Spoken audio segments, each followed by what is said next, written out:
أعوذ بالله من الشيطان الرجيم.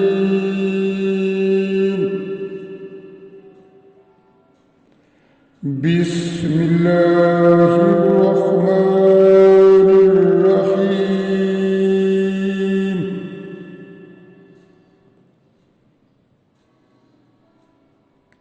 وقضى ربك ألا تعبدوا إلا إياه وبالوالدين إحسانا مما يبلغن عندك الكبر أحدهما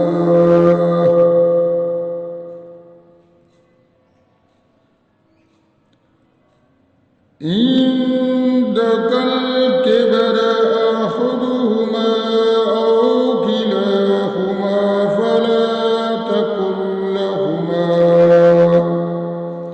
فلا تقل لهما أف ولا تنهرهما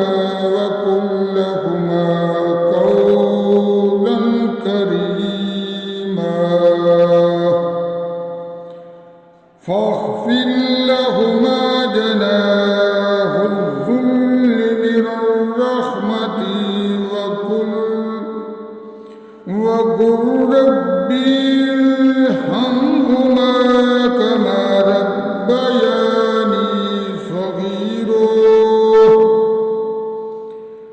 وقل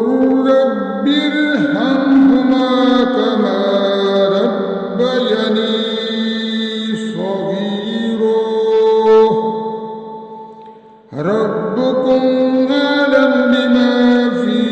نفوسكم إن تكونوا صالحين فإنه كان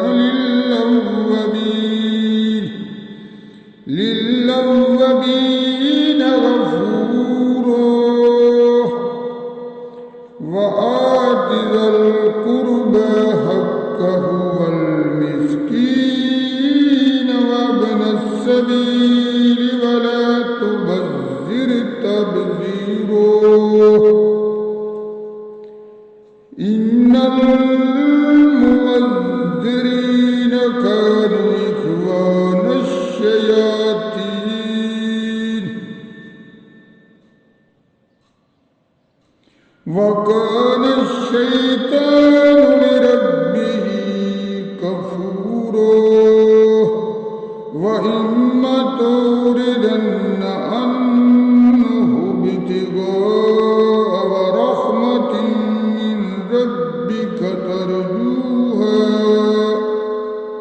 من